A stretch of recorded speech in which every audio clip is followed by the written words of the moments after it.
Нормально ғой да? Все. Тема емес па? Цвет чуть жай қоясың ба или әдемі болып тұр, құртып аламын да? Құртып аламын да?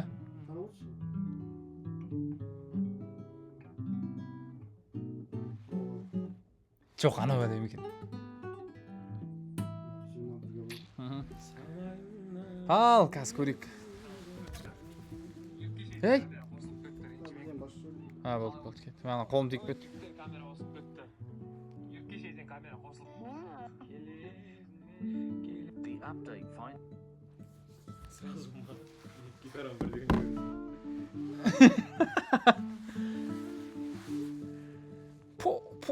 По. Давай. Как қосайық, көрейік не отырған. Апчение, печенье, галаба, крудяне.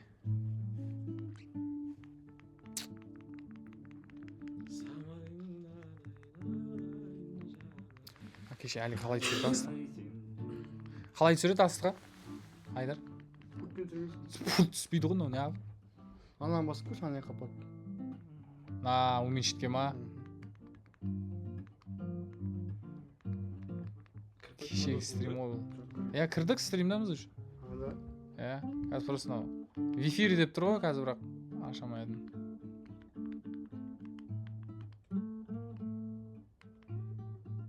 Қазір шығады нере. Панк. Көрдің ба?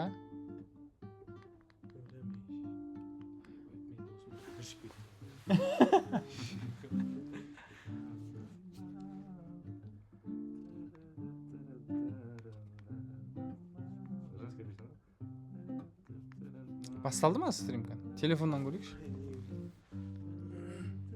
Басталды ғой, мен чатты үлкейтіп алайын.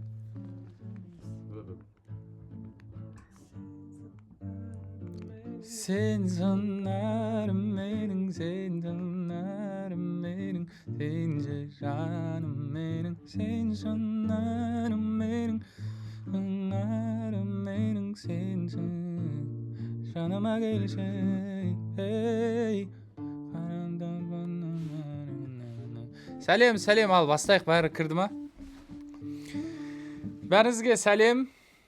Twitch-тағы менің тыңдармандарым, көрермендерім, қалайсыздар? Сіздермен бірге мен Садрадин және де менің достарым. Біз бүгінгі стримда кішігірім сіздермен бірге қызықты қылып уақытты өткізуге барынша тырысамыз. Бүгін менің оң жағымда тұрған менің класстасым Мұхаммед Али деген жігіт. Мына жерде Арслан, мына жерде Айдар артымда отыр. Оны кеше көрдіңіздер. Вот. Поздоровайтесь, ребята. Салем. Это чуть с опозданием, но, короче, все. Вот. Сая қайда дейді. Сая мен бүгін келе алмайды екен. Келе алмағанда қалай, қазір ол сабақ орындайды. Мен босқа ертең сабағынан қалдырып қоямын да. Саямен обязательно бірақ уәде берем, бір демалыс күні эфир болады. Құдай қаласа, мен Сая Али үшеуміз. Құдай қаласа. Blackpink болып тұрсың ғой дейді. Мен наны баяғыда Америкадан сатып алғам. Сол киетін жер таппай жүрген ғой, сол бүгін бірінші рет кидім. Іші де розовый, если что, мынандай. Мақтанғаным емес. Іші де розовый. Кроссовка алдым алдында розовый ше. Давай кішкене общение, печенье жасап жүрейік қазір пока. Потом ән айтып, ән жазамыз. Бүгінгі стримнің бір кішігірім сіздерге процесс көрсетейін да, қалай болады, ән қалай жазылады деген сияқты. Алдында Арсланды алдыңғы стримда көрдіңіздер. Қандай айдай әдемсің. Ол ән пока білмеймін.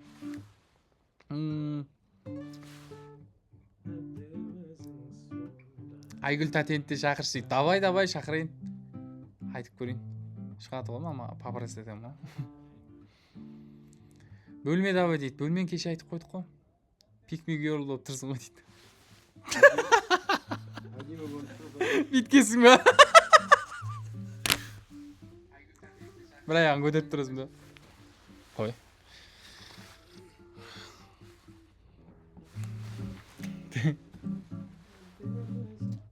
Қолымнан ұста деген киноға саундтрек айтыпсың ғой дейді. Саундтрек айтқан жоқпын, бірақ саундтрек жазып бердім, оны Рамазан айтады өзі. Пикми өзбексің. Есть что? Это, брат, это... Ты не Если что, это Арс узбек, он понимает меня. Нет, это... Нет, нормально говорю. Конечно, Да, конечно. это узбек, я казах. Казах. Вот, если что, он понимает мои мухаббаты, он все. Это... Он понимает прикол, если что деп жатқанмын. Әдемі отырып қой. Қаншадан отыр Айдар? Әдемі 570 шығамын. Қатып жатыр ғой ол пока. Садыр как дейді. Жақсы, шүкір, өздеріңіз қалайсыздар? Қатып жатыр. Қойай? Ана тұр жатыр. Өз әркім интернетте бұл жерде қату мүмкін емес. Әдемі отырып қой. Қаншадан отыр Айдар? Мәссаған мынау тема болып тұр ғой. Қатып жатыр ғой ол пока. Садыр как дейді. Тема ғой мынау. Өздеріңіз қалайсыздар? 1000 адам дейді, айттым ғой, қатып жатыр ғой. Сәлем. Ал адамдар көбейсін, кішкене общение, печенье, голова, кружение қылып жүрейік. Құйрықмай кетті дейді. Құйрықмай кетті кеше, еркекше кетті ол. Кәне, мусорға тастадық қой кеше оны. Құйрықмай кетті ғой сол, еркекше ше. Әдемі жеп отырмын. Blackpink болып отырып қойды. Сол мен розовый киіп жүремін, айтпақшы. Розовый ұнайды маған, енді розовый. Машинамды да розовый қылып аламын. Сөйтіп жүремін. Арты да күшті, артын көрсетейін ба, андай болып тұрады. Көрініп тұр ма? Енді көрінеді. Анандай әйір деп тұрады да. Бүгін айтпақшы, стримді футболда да қосайық та, я стримді. Кішкене моментами пока. Бір жерге қойып қоямыз, ойнатқан қызық болады. Да, телефон қойып қойған. Камераңа да түсіріп ал, телефонмен кіргізе береміз. Пока телефонды зарядтап қою керек та, онда ше, камераны, свет бәрін ше. Ал, құйрықмай деген видеоң TikTok чарып жатыр ғой дейді, қойшы. Көрмедім мен. Хоппо, құйрықмай кетті. Хоппо.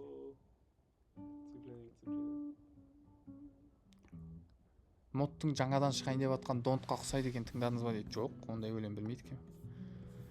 Білмейді екенмін. Қандай аккордтар жазғанда өлеңге, қандай аккордтар қолданасыз? Гитарада әдемі аккордтармен ойнайсыз дейді. Мен гитарада қатты ойнай алмаймын, бірақ өзімнің деңгейіме, өзіме ән жазуға жетеді. Ал бірақ мен қатты ойнай алмаймын. Мысалы, Арс ол гитарист адам, ол кәдімгі гитараның адамы, ол жақсы ойнайды. Какие аккорды я использую? Разные. Ол әртүрлі бар. Как можно объяснить простыми словами? Спрашивает. Да. Это, короче, я не могу сказать, но могу показать, короче. Но там есть термины свои. Такой-то, Можно и такой, да. теоретически, а так Да. это все от песни зависит, конечно. Да. Настроение песни. Я, короче, Ходы. Обычные аккорды, да, короче? Обычные, да? Обычные аккорды. Это давай подробнее им объясни. Например, мы можем... Как Давай. это? Песня Досым, да, например? Досым, Помнишь, да. Обычно можно ее сыграть, например, Досым. Негізі мен осылай жазғам. 3 аккордпен, да? 3 аккорда бар. Мен осылай жазғам Да, негізі. Потом он поменял. Жаныма дал досым, досым, ай, біздерді тағдыр қосты. Біреулер ақшаны ойлар, біреулер пайдан ойлар. Ойында арам ой бар. Шынайы ақылдасар, ақылға ақыл қосар. Жаныма жақын достар. Деген сияқты ғой. Сможем, да? Я. Заметить база, ходы. Орыстардың өлеңі сияқты болып тұр, ескі.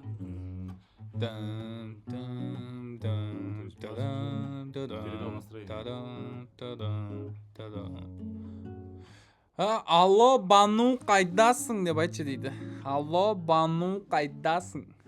Сары мышығым ау. Телефонды айтшы дейді. Давай телефон спайым. Арзан болса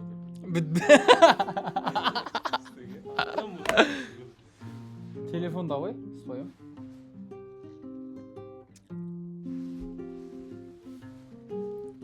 Телефон бас. Сен маған түнде телефон соқта, келістік пе оқ па, әлде нөмірім жоқ па? Хабарлас, ашық саған көңілім, абоненттік нөмірім, нөмір түгіл. Я.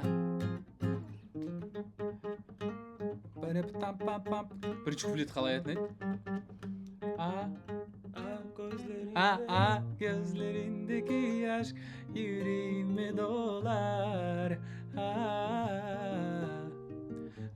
Çiçekler utanır, bakışınla solar.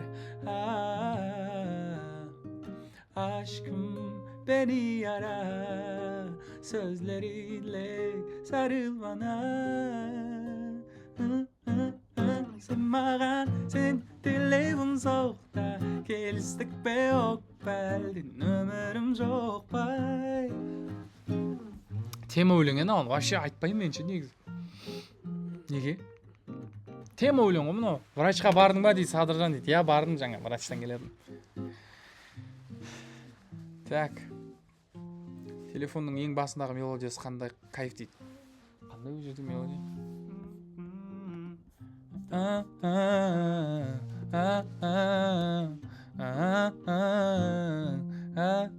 Ол менің даусыммен істелген.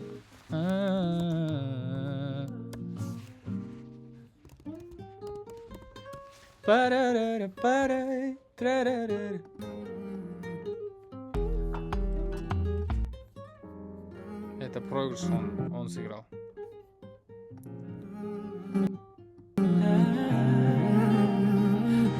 Gözlerindeki aşk yüreğime dolar. Çiçekler utanır, bakışınla solar.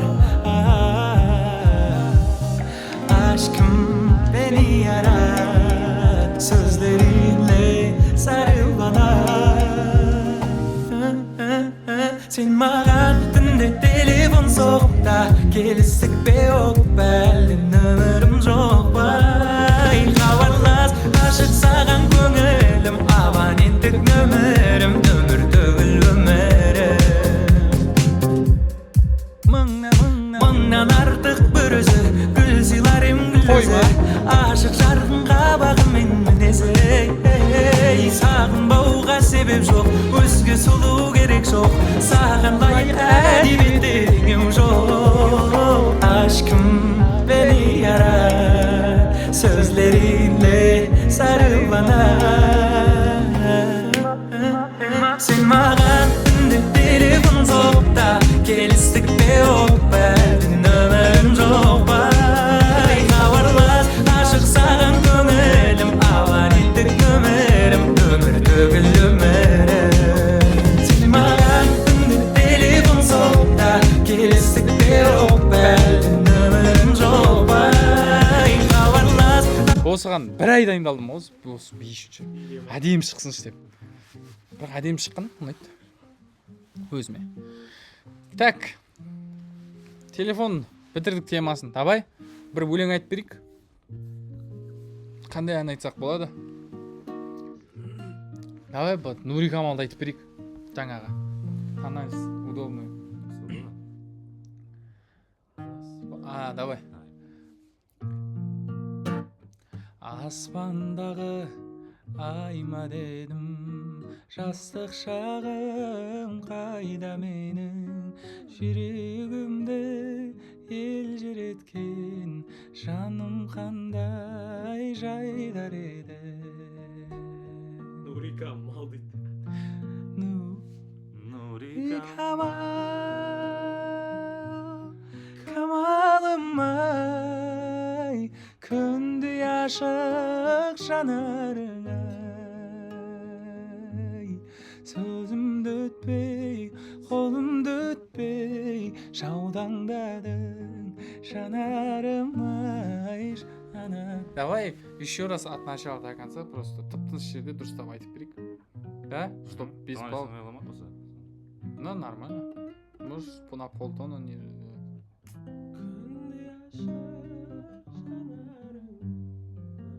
Давай текстін ашам қазір. Кеттік тыныштыз. Давай. Аспандағы айма дедім, жастық шағым қайда менің, жүрегімді елжіреткен жаным қандай жайдар еді. Нури камал, камалым ай, күндей ашық жанарың ай. Қолым жетпей, сөзімді өтпей, жаутаңдадым қабағым ай, қарағым ай. Ойың озық, сөзің тәтті, қандай ана сені тапты. Көңілімді жарасынан сыймай тасып сезім жатты. Нури камал, камалым ай, күндей ашық жанарың ай. Қолым жетмейді, сөзім өтмей, яутаңдадың янарың ай, қарағым ай. Болды? Өтті. Қанша адам отыр? Так, пока кішкене чатты оқып, кішкене жауап берейік. Бар ма телефон сізде? Бар Мен өзім көремін. Қазір ашып көре салыңыз. Ұмытылмас күн дейді ғой. О, 1300 адам. Жоқ, ей. Ойланады ғой, пока ашқандар өтіп. Бар ма телефон сізде? 1300 адам отыр, давай ұмытылмас күнді айтып береміз, может? Бәрі сұрап қандай? Забыл. Сейчас. Бір көрген. Шет жүрсем саң. Ол басқа өлең ғой. Кеттік. Шет жүрсем. Давай, тана.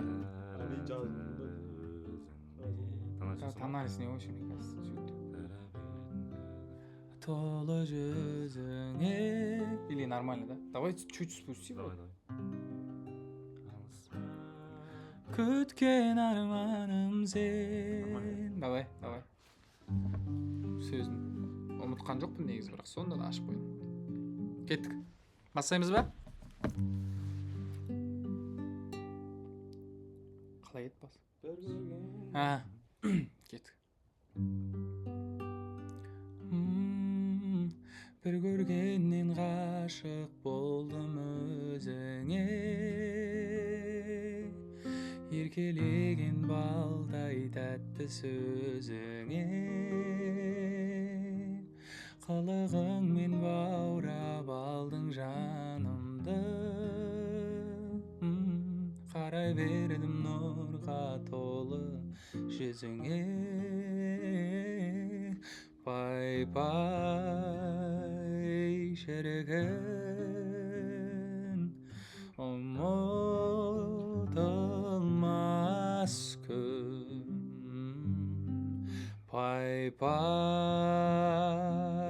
шіркін, ұмытылмас күн. Аңсап күткен арманым сен, алаулаған таңдарым сен. Алағандай алайтын, аңсарымда ардағым сен. Аңсарымда ардағым сен. Все?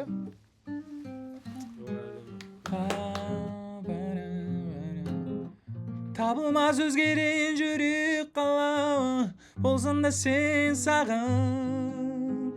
Енді жаққан, енді сөнбейді жалын. Мен саған шын бақыт тілеп қаламын, ашылсын деп бағым. Арайлап атсын таңың, тек ұмытпашы жаным. Саған ғашық бір адам барын. Саған ғашық бір адам барын.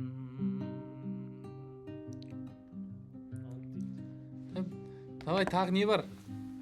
Саған ғашық да? Песня. Да. Я на 4 курсе пел. Её. Помнишь, играл я там? Да.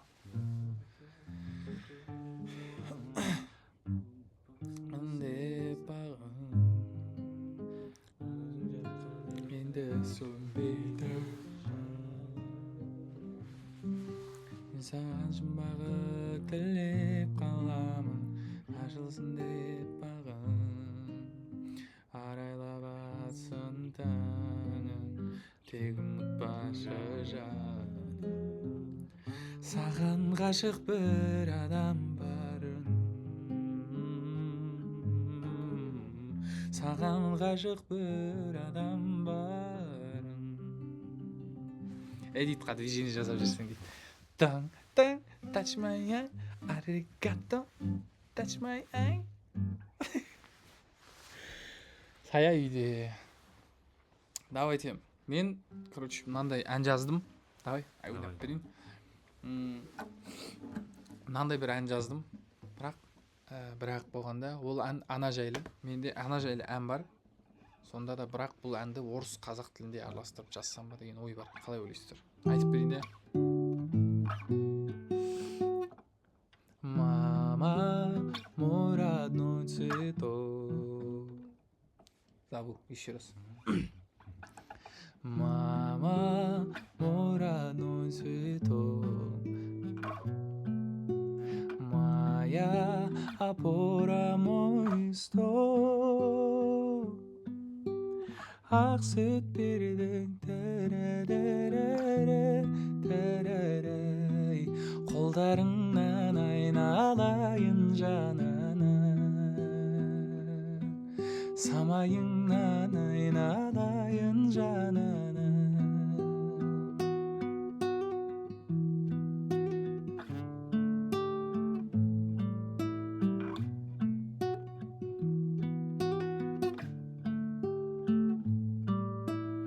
Куплет, мне кажется, тоже можно.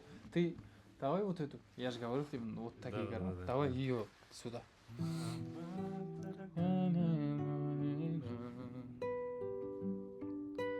Моя опора, мой стол. Ақ сүт бердің, тәрәрәрәрәрәрәй.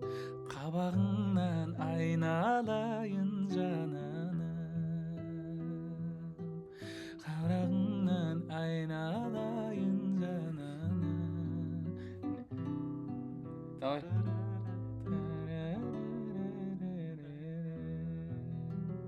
Давай, куплеты давай. Как примерно начать? Нет, ты же начал когда? Вот, начало стрима.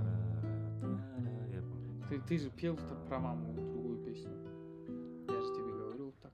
Или про маму, или про дочь. Вот такие, да. Давай жазып көрейік. Көрейік. А университет? Вот, закончили, давай.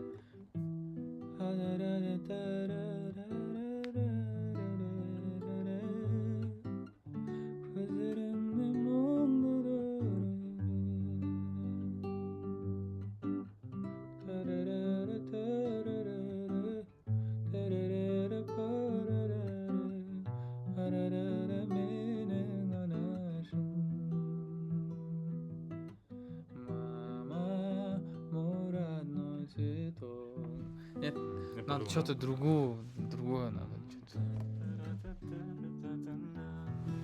Давай.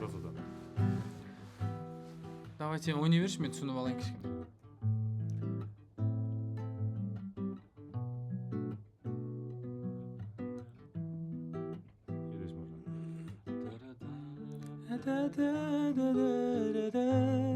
Вот здесь надо, да? Не сразу.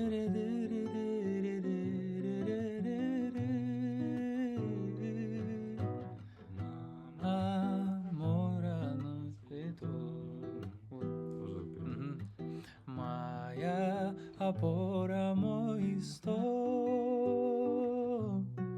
Ақ сүт бердің, тәрәрәрәрәрәрәй. Kollarından aynalayın cananı, самайыңнан aynalayın cananı. Давай куплет доделаем хотя бы первый.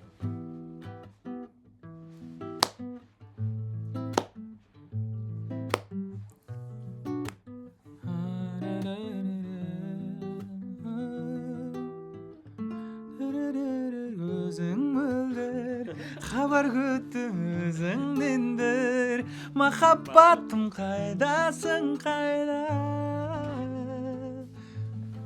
Надо по идее вот так, по идее.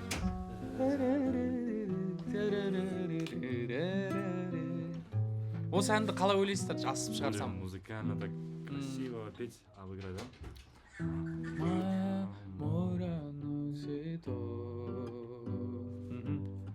Моя опора, мой стол, ақ сүт бердің, қабағыңнан айналайын жанана, самайыңнан айналайын жанана. Куплет.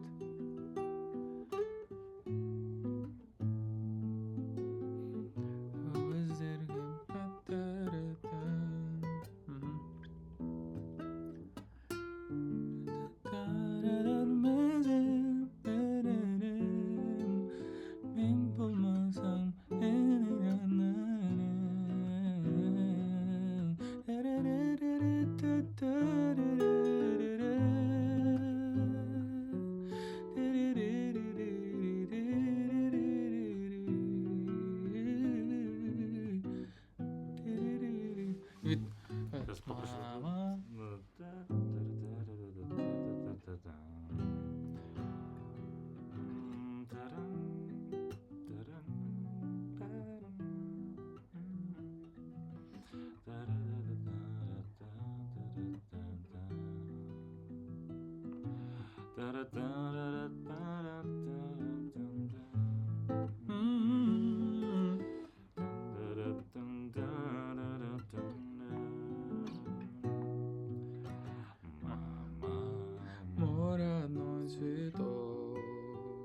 Осыған кету керек екен. Моя опора, мой стол,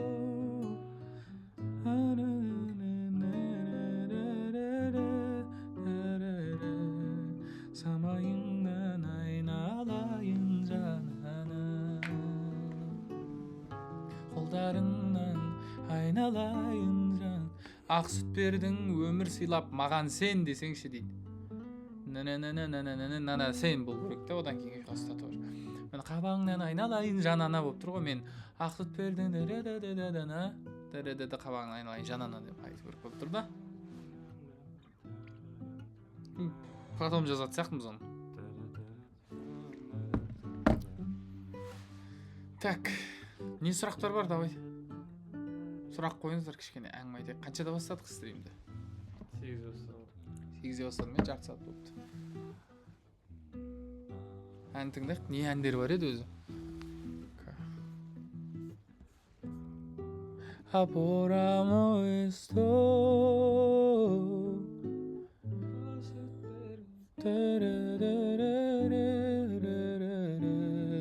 самайыңнан айналайын жанана, араңнан айналайын жанана.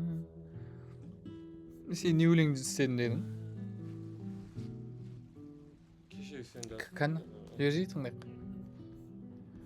дауыс шығу. Пофиг, тыңдайық та, аран жүргіз. Ән қандай еді, айтып бересің да. Айырып жіберейін ба дауыс?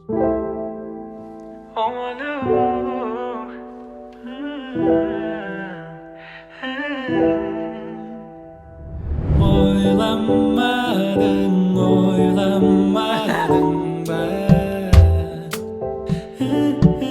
Дейді? Мен берген гүл солдым ба? Мен берген гүл солдым ба?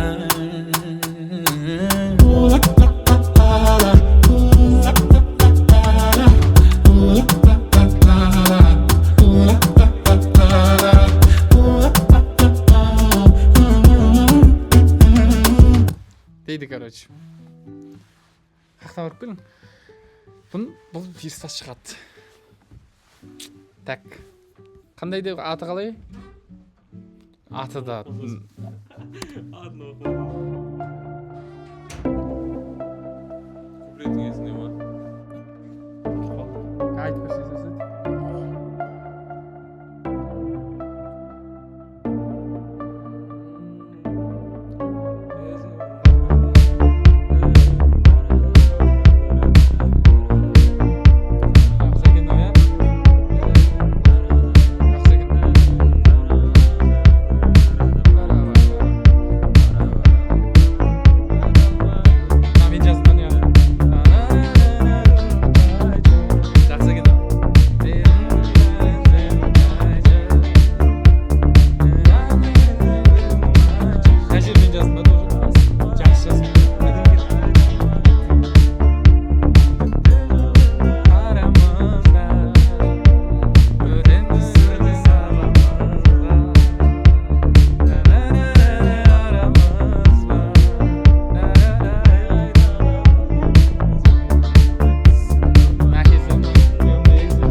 Тема.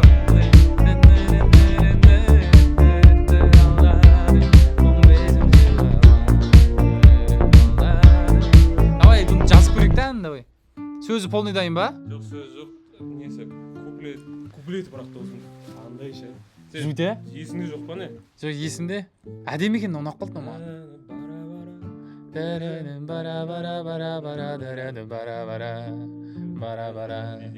Әдемі? Бара өзгеріп кетіпсің уақыттың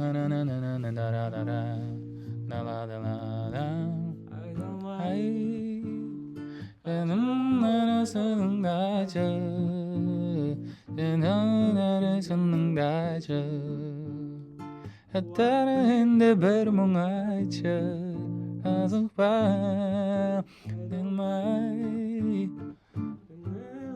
арамызға бір түн түсірді сабамызға Әлде дос болып қаламыз ба әлде қайда аламыз. жазасың ба? Ал онда самолеттерді қосайық онда. Дайынсың ба? Бисмилля деп қосайық.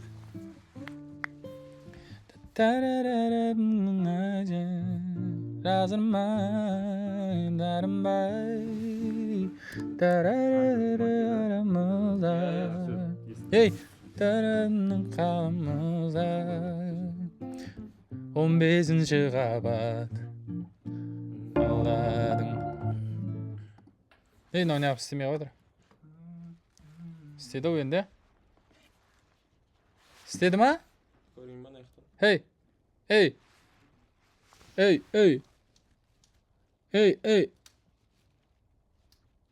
Карта қуып жатыр. Мынау да қуып жатыр. Бәрін бірге қосуға болмайтын сияқты. Істеп тұр ма? 15-ші қабаттан алдадың.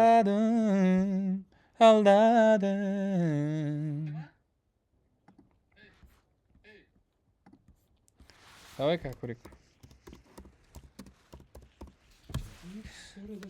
Қуанттың енді бір мұң айтшы. Так, жазып тастайық онда осында. 10 минут шығар әрекет. 15-ші қабатта алдадың. Ре минор 120 дейді. 120-да тұр. Алдадың. 15-ші қабатта алдадың. Қуанттың енді бір мұң айтшы. Жазырма ұлғалай. Мынау не кубейсті ашпайды. Походу ше досты. Былай шығады да, мына жақта шықпайды ше. Стрим ашып тұрғаннан кейін ойды. Жақсы.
мынау бірақ жаза алмайды екен біздің аяқта. қойшы. Қатып кетті ғой что-то мынау. Шықпай қалды ғой, ол не шықпайды. Алдындағы да болып қалды. Жоқ, алдындағыдай емес, мынау стримнан ғой деймін. Дауысын өзі ести алмайтын да мен. Апора мой стоп. Давай, ответ, вопрос дейді. Давайте сұрақ қойсаңыздар, жауап берем. Don't бұйырса шығады, Құдай қаласа. Вот сол don't демекші. Мен түсіріп дайындап қойдым материалдарды. Қатты бірақ.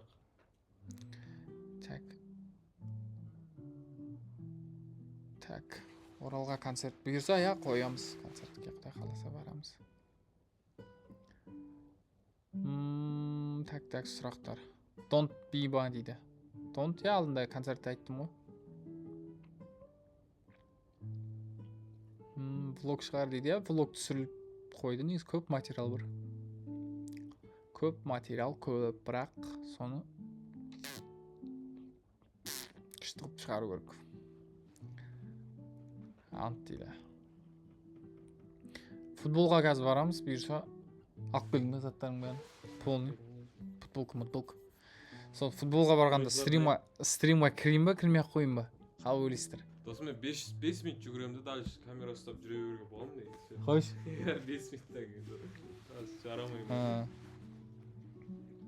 Стримға кірейін ба? Футболда жүргенде или кірмей ақ қойын ба? Айтсаңызшы. Қанша адам отыр? Көрейінші. Менкінің көрілі ма?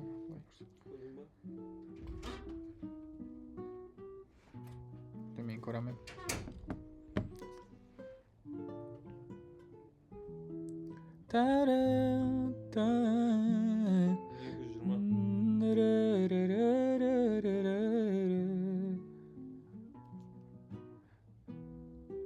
Девушка из другой страны норм или стрём? Конечно, норм. Сейчас 21 век, можно полететь. Тема. Бәріңізге сәлем, жаңадан қосылған адамдар болса. Бәріңізге сәлем жолдаймын.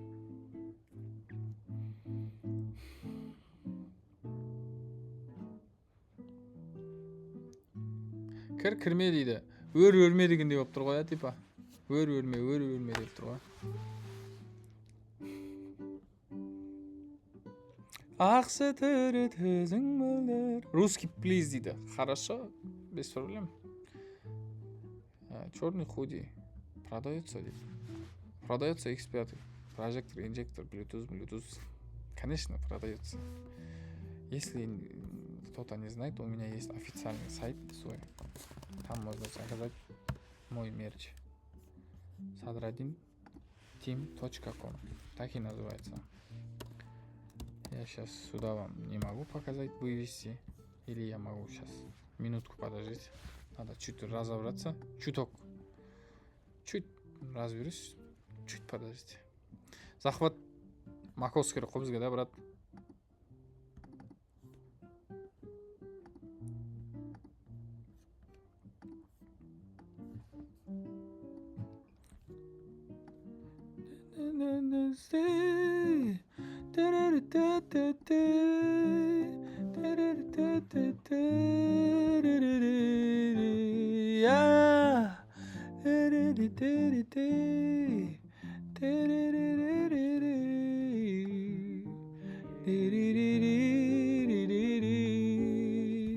Тот?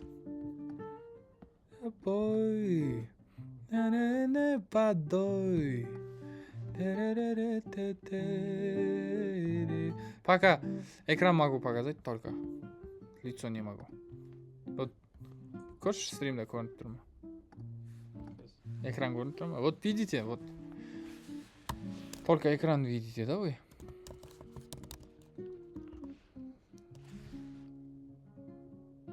Көрдің ба? Не көрініп тұр беш? Экран емес, өзі көрініп тұр. Өзіміз көрініп тұрып па? Мен де нақтан көрсем болады екен болса. Төпет етіп отырмын. Не бүйтіп отыр екен, бүйтесің ғой бұны. Енді экран көрінеді, брат, қарсы. Қара. Домты көрсесің бары?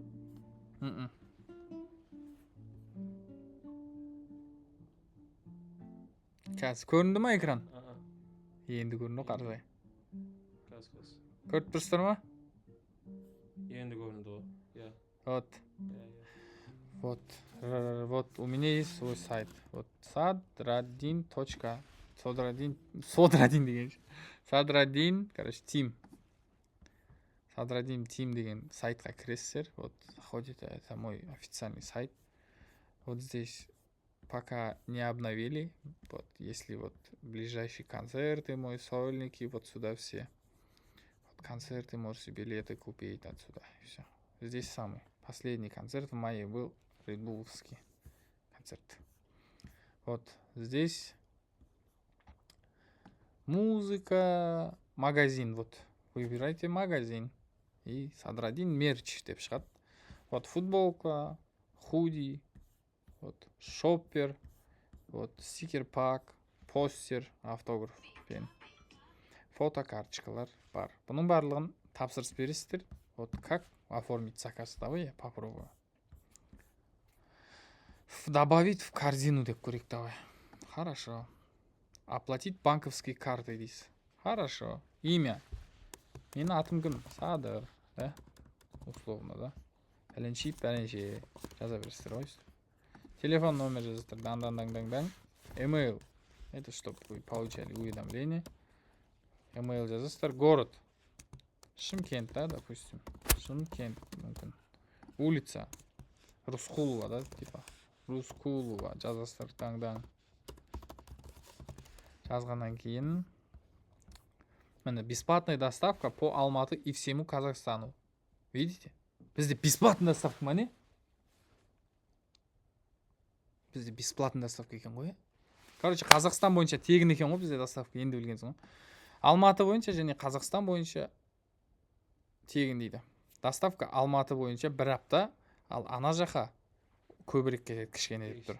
Міне, в течение 2-3 недель после оформления заказа. Вот, оплатить банковской картой. Пожалуйста, заполните все обязательные поля. Минимальный заказ 5000 екен ғой бұл жақта. Короче, бір стикер пак қана бере алмайды екенсіздер. 200 сат беріп жіберулеріңізге болады. Мен өзім кәдім қайқа кеттім нерде? Айдар. Ебамай звезды. Қайқа кеттім, өзім таппай қалдым ғана шығарым деп. Жоқ, екіншісіне. Үзбіз видео. Жоқ, наяқта қайқа кетті ол. Нерде, артығын бәрін өшіріп тастайын да, я? Солар ғой мешет етіп отқан бізге, да? Ең бірінші не тұр сенде? Қазір 1 минут жігіттер қыздар қосам ғой. Мынаны істейсің ғой, ең бірінші тұр. Артық заттар шығып кетті. Небо моей звезды.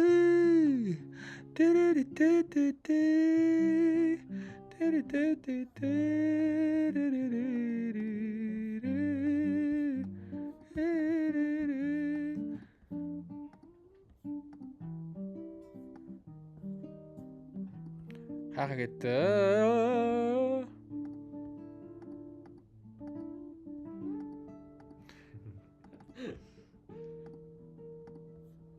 Міне шықты ғой. Қайқа кетті ол бірақ. Айтыңдар шық, нәерде қайқа кетті ол. Мен түреген отқылып қаптым нерге.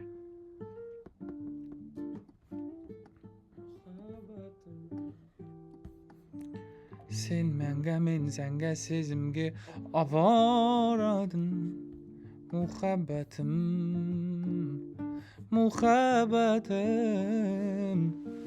Қанадым болса өзіңе ет аладың. Шықты ма? Көздерің сенің арайлы. Үмітпен аралаймын. Өзіңе сүйген махаббатымды.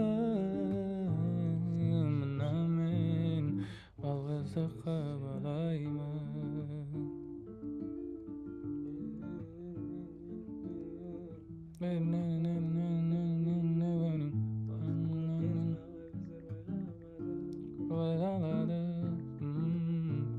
Көзім сенің сыларың білмеймін. Жаным саданды білмеймін.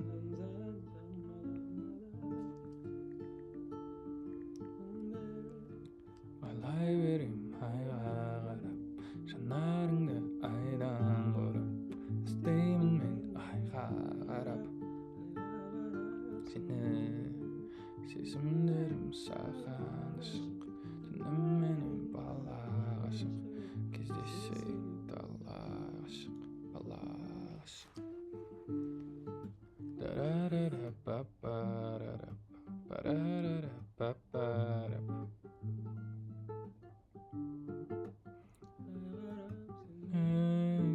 Сезімдерім саған ашық, түнім менің бала ғашық, кездессек дала ғашық, бала ғашық.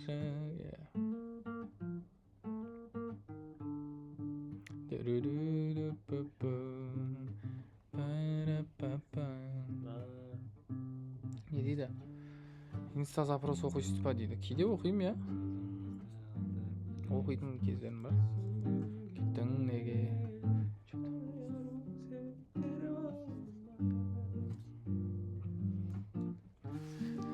Ал сұрақ қойыңыздар, сұрақтар оқиық. Кішкене сонымен стримнің соңына да келіп қалдық. Кешегі видеом бәрі мұңайтып жүрген сияқты. Соны ойлап мен де настроем түсіп кетті. Может, бекер айттым ба деп. Сіздерге айтарым тек өздеріңіздің ішкі жүректеріңізді тыңдаңыздар. Жүректеріңіз қалай сіздерге өз айтады, солай жазасаңыздар, мне кажется, күшті болады. Адамдар, жаман адамдар, короче, мен көп сөйлеспей ақ қойыңыздар. Өйткені ол сіздің ары қарай болашағыңызға әсер етеді екен. Черный худи неге жоқ дейді. А че, таусылып қалған ба? Таусылып қалған ғой онда.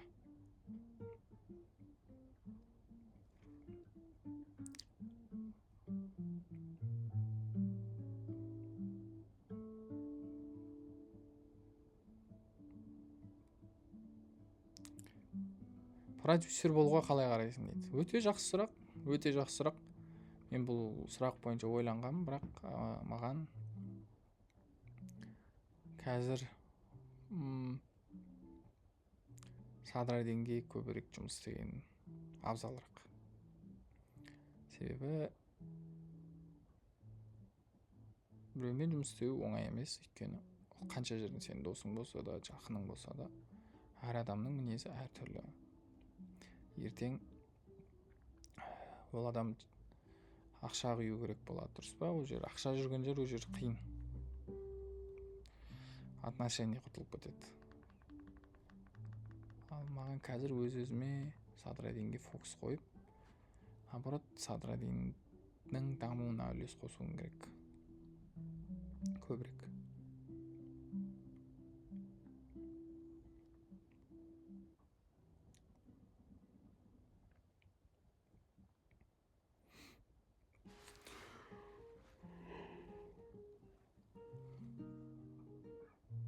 Жиырма екінші март концерт бар ена дейді. Жоқ, ол ескі афиша ғой. Концерт болса айтамын.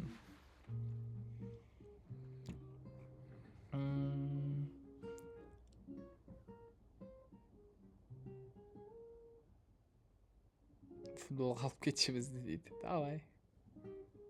Айтайын, мен ойлаймын. Ойлаймын жүрегіме ғана. Драма, кейде мелодрама. Шын ғашықтар неліктен қосылмайды екен. Түсінгенім махаббат осындай ма? Бөлме әнінің клипіне өзіңіз түсесіз бе? Режиссер болам деп едіңіз ғой. Я режиссер болып өзім түсем. Өзімнің әнім болғаннан кейін. Өзім екі жаққа да үлгеру керекпін ғой. Өзім сценаларын түсіріп келіп, қайттан плейбек көріп деген сияқты. Солай. Шын ғашықтар қосыла ма дейді. Қосылады шығар, может. Может, қосылмайды. Өзім ондай нәрсені көрген жоқпын әлі. Sen Türkçe söyleysin be дейді. Türkçe gapirarım. Söylerim. Türkçe söyleyeyim.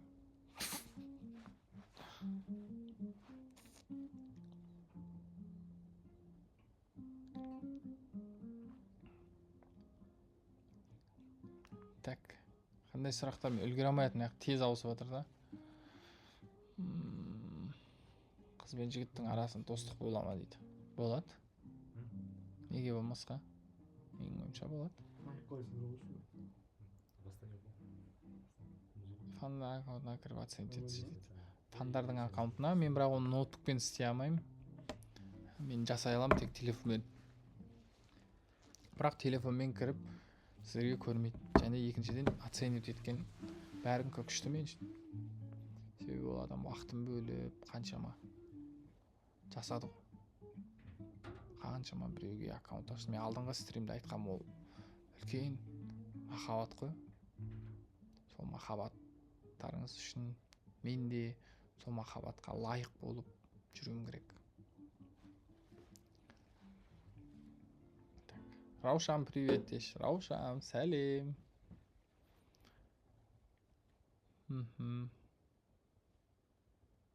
Үлгере алмай тез ауысып отыр.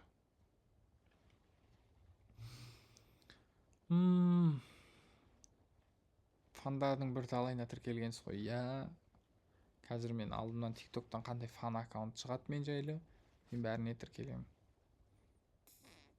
Солай.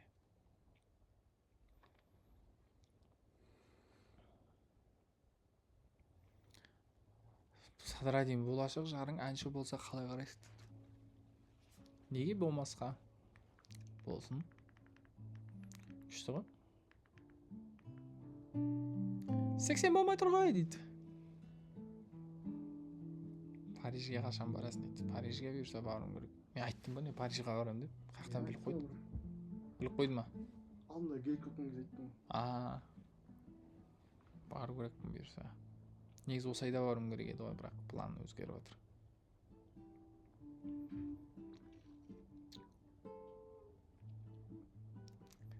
Бүркітпен Айша сияқты жүресіңдер дейді.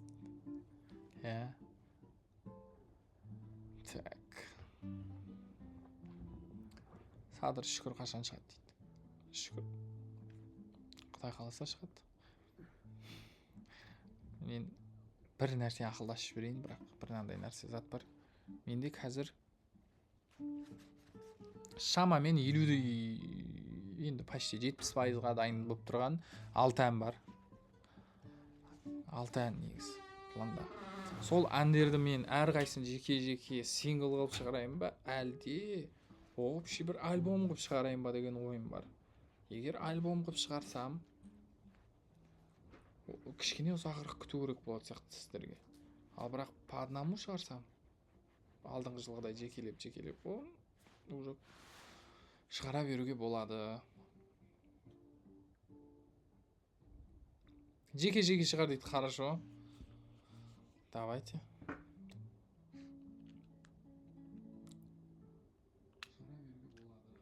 Күшті болып тұр ғой, яны качествосы, я? Жеке-жеке шығар дейді, хорошо. Давайте. Сольный концерт жасайсыз ба дейді, я? Жасайым. Құдай қаласа. Мен энергиям кетіп қалды кішкене. Қатты сөйлеймін деп. Уже стримнің соңына да келіп отырмыз. Стрим көп уақыт алады. Мысалы, фокус сенде тұрған кезде, қаншама адам қарап тұрған кезде, өз-өзің салып сөйлеу керексің, бәріне көңіл бөлу керексің деген сияқты. Стрим уақыт алады, энергияны алады. Бірақ кешегі мен айтқан стрим соңындағы сөзім көп TikTokқа нарезка қылып салған екенсіздер. Сол ойлап қалдым. Жыладық деп жазып жатыр да адамдар. Неге жылайсыздар? Жыламаңыздар. Бәрі күшті ғой. Шүкір Аллаға. Şükür Allah'a bәріне. На-на-на, крепкого вина.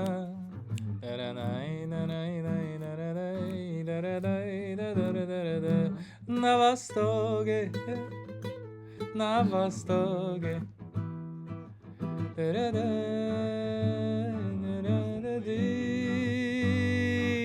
востоке, на востоке. Что за жизнь без чайханы?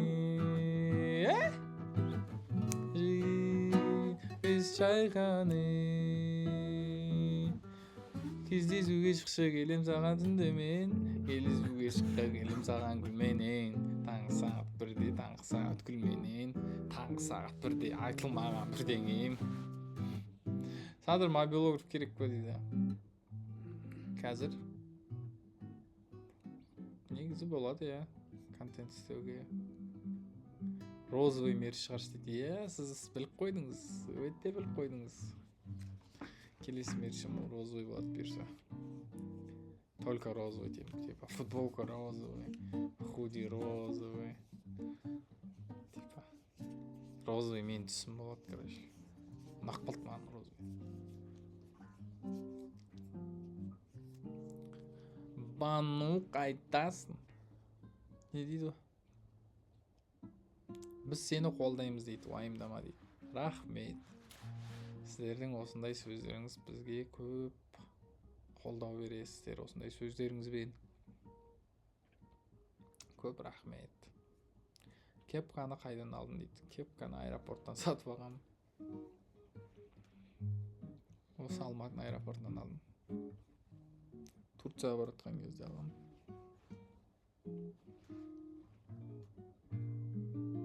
Ташкентте концерт беруге бола ма дейді. Да, в будущем болады, баруға болашақта.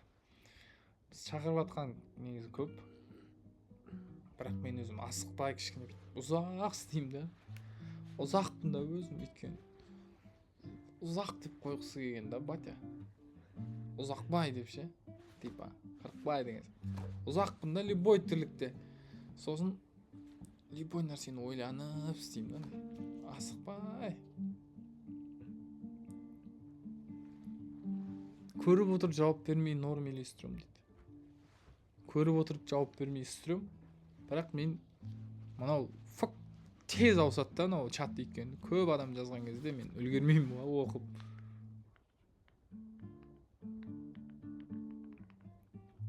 Махаббат айтпақшы, демос. Сол, демос. Сөзі кетіп жатқанша. Сон көрдім мен де. Суымады сезім себебі, сүйедегім сені басқалай депті кезінде. Наливай жайғанчик чаю, вместо крепкого вина, вина, вина. Давай. Наливай чайханчик чаю, вместо крепкого вина.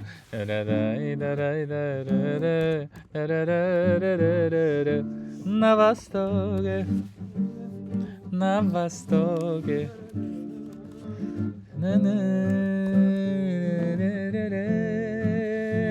На востоке, на востоке. Что за жизнь без чайханы, без чайханы.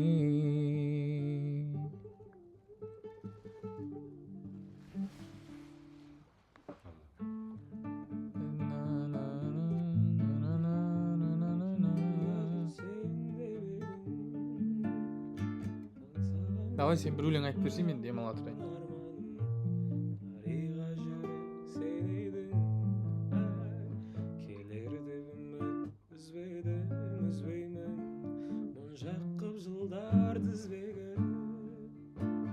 Сен ғой қалай сағындым өзіңді, сен ғой қалай іздейдім. Жүректе жазылды тариға есімі, күндер өрбеткен махаббат. Менің көргенде көз тоймай қарады. Арада қалдан ақ көңіл, Ақ ниет.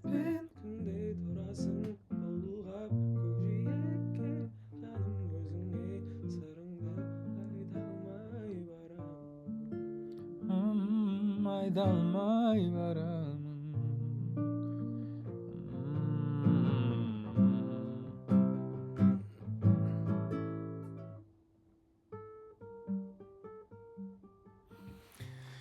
Сонымен бүгін стримнің соңына да келіп жеттік. Бүгінгі менімен бірге болғандарыңызға рахмет. Барлық нарезкаларыңызды көремін. Бәрін қолдауға тырысам, бәріне подписаться етуге. Мен бүгін таңертең шеде ұйықтадым.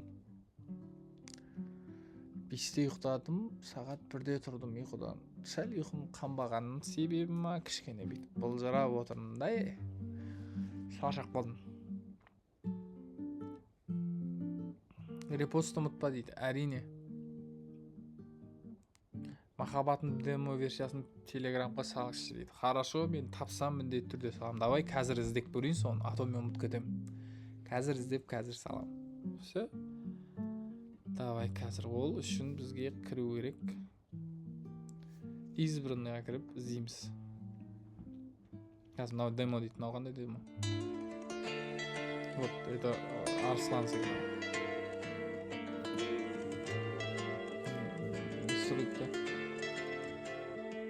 Төрт қабырға сөйлестік бәрі, хатта жазым жүрегіңе жетер, бірақ сөздерімді ойларымда мүлде қате. Маған да осыны айтыңыз. Махаббатты біздің баурамадай, бағаламай қалдым бағаламай, енді қайта төре сұлдың бәрі бекер. Сенен кейін өмір басқалай, басқа жанды көңіл қоштамай. Демо, бірақ новый сөзіне. Бұдан да ескісін тауып берейін ба? Ұнату мен сүю басқалай дейтін ше, негізі. Жақсы сөз ғой. Сүю басқалай. Мынау вот самый первый, здесь слова вот ничего. Да? Сейчас тыңдап көрейік. Суреттерің жаным біздің бәрі. Осы керек пе, осында настырма? Осылай шыққан сразу.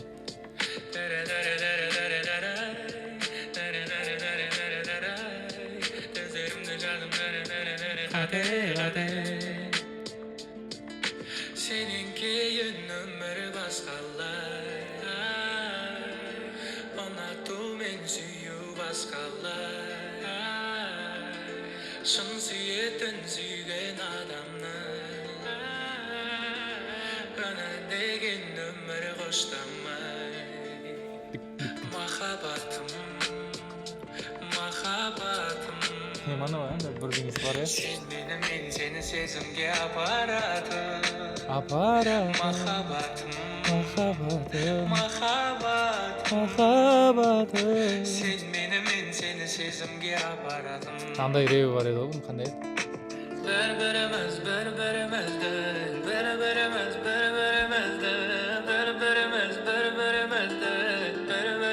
шын сүйеміз. Сені мені жаным өмір көп келетті. Жаным қайда кетті, қайда кетті. Анау бір тексті бар еді, білесің ба? Уақыт өте кете бара. Уақыт өте кете бара. Суып бара жатыр біздің ара. Енді саған жазым тағы соңғы хабарлама. Аэропорттар күнде басқа қала. Мен Алматы, ал сен Астанада. Жаңа парақ, енді жаңа өмір басталама. Деген куплеті бар еді. Міне мынау.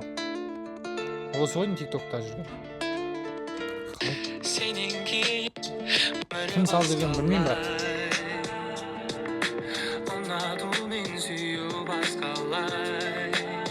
Осы ғой. Суымады сезім себебі, сүйеді кім сені. Осын салайын ба, телеграмға? Махаббатым, сен мені, мен сені сезімге апаратым. Махаббатым, қанатым болса ғой қайтадан жете алатын. Не айтылып жатыр екен? Маяқта ештеңе жоқ.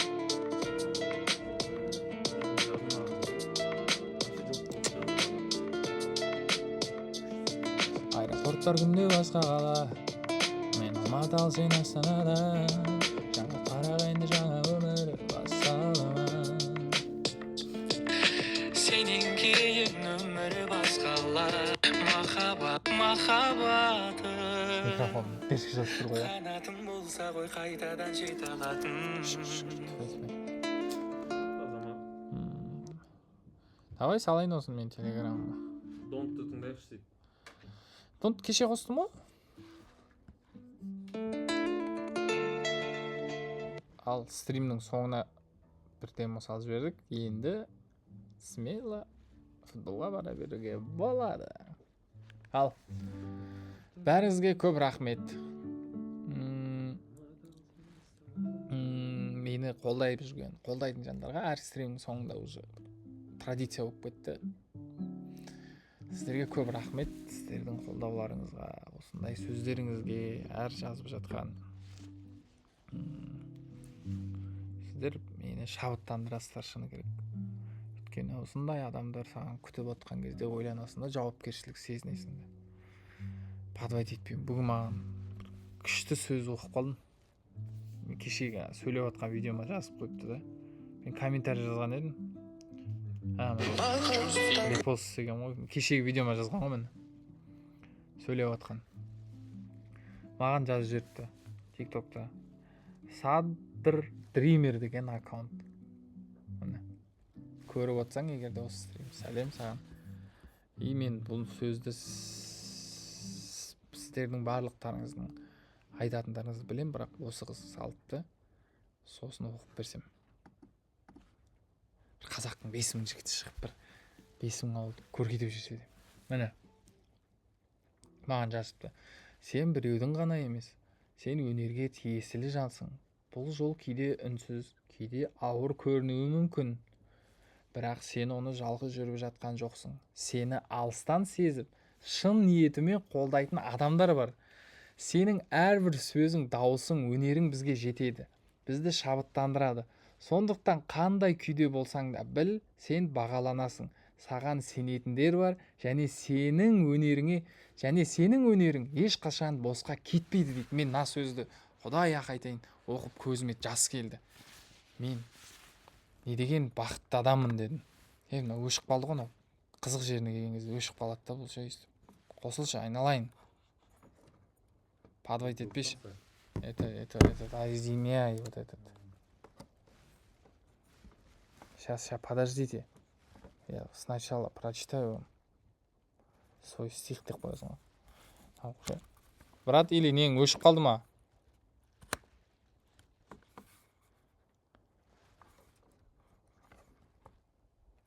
Яқып кетіп қалды мынау. Айдар. Тимей жатыр мынау ше.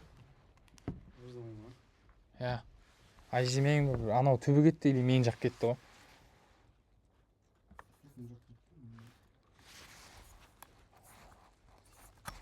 Сындырып тастаймын мен қазір ше. Баяғыда бұндай болмаушы еді, неғып бүйтіп кеткен.